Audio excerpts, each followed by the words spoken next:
আমার স্বামীকে নিয়ে অনেক পুরনো স্মৃতি মনে পড়ে যায় কিছু কিছু, আর মনে হয় আমি বন্ধুদের সঙ্গে শেয়ার করি। আর মনে পড়ে গেল এক হসপিটালের কথা, আরজিকর হসপিটাল।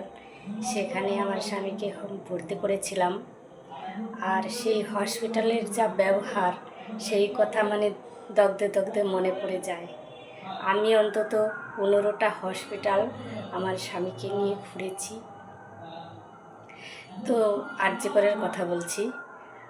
আরজিকরে যে ডাক্তারবাবু ছিলেন খুবই ভালো ছিলেন, আমাদের যে ডাক্তারবাবু, তার কথা কিছু বলতে পারবো না খারাপ কিছু। আর যিনি জুনিয়র ডাক্তার ছিলেন, একটা মেয়ে ডাক্তার, আমার মেয়ের বয়সী, চোখ দুটো এরকম পিটুর পিটুর পিটুর পিটুর করে, খুব বাজে ডাক্তার। ডাক্তারটার নাম নিয়ে এখন তাহলে নামটা উল্লেখ করতে পারতাম।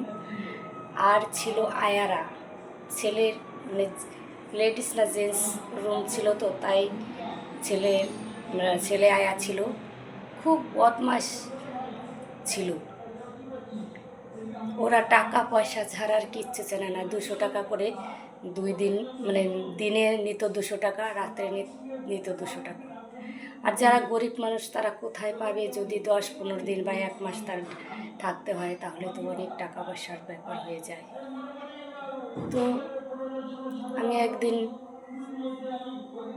আমি তখন মোবাইলটা চালু করতে ভালো করে মোবাইল সম্বন্ধে কিছু বুঝতাম না। মেয়ের আমাকে মোবাইল দিয়েছে, কারণ দূর দূরান্ত প্রতিদিন তো ওরা আসতে পারে না, হয়তো ভিডিও কলে বাবাকে দেখবে বলে। তো আমি তেমন কিছু বুঝতাম না এরকম। তো আমি একদিন কেমন করে যেন ভিডিও অন হয়ে গেছে। তো ওই একটা আয়াতে দেখেছে গোল গোল চোখ, বিশ্ববিখ্যাত পাজি ওই আয়াটা। তো দেখে আমার কাছ থেকে মোবাইলটা কেড়ে নিয়ে গেল, কেড়ে নিয়ে এখন জমা দিয়ে দিল।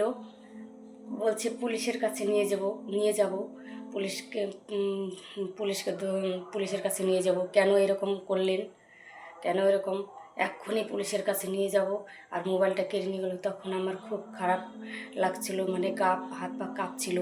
কারণ এদিকে নিজের স্বামীটা এরকম অসুস্থ, আর এইরকম যদি আয়ারা, ওদের তো মায়া দয়া নেই কিছু। আমার ভিতরের অবস্থাটা যে কি হয়েছিল আমি সেই কাউকে বোঝাতে পারবো না। যার আপনজন এইভাবে মৃত্যুর সঙ্গে সজ্জিত, মৃত্যুর সঙ্গে লড়াই করছে, একমাত্র সেই বুঝতে পারবে, তাছাড়া কেউ বুঝতে পারবে না। ওদের তো মায়া দয়া একদম নেই।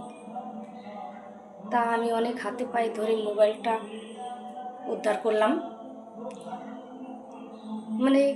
কি বলবো, অনেক কিছু গল্প মনে পড়ে যায় যে তোমাদের সঙ্গে আমি শেয়ার করি। হসপিটালের এসব গল্প বললাম না যে 15টা হসপিটাল আমি আমার স্বামীকে নিয়ে ঘুরেছি, তাই একটু একটু করে অনেক কিছু মনে পড়ে যায়। আর এই আরজিকরের একটা হাস্যকর একটা কথা আমি এই পরের ভিডিওতে বলবো। তাই আজকেরকার মতো এখানেই শেষ, কারণ মর্মান্তিক দৃশ্যগুলো আমার চোখের সামনে শুধু ভেসে ওঠে, আর ভাবি যে আমি আমার বন্ধুদের সঙ্গে শেয়ার করব। অনেক কষ্টে, অনেক দুঃখে জীবনযাপন করেছি সত্যি।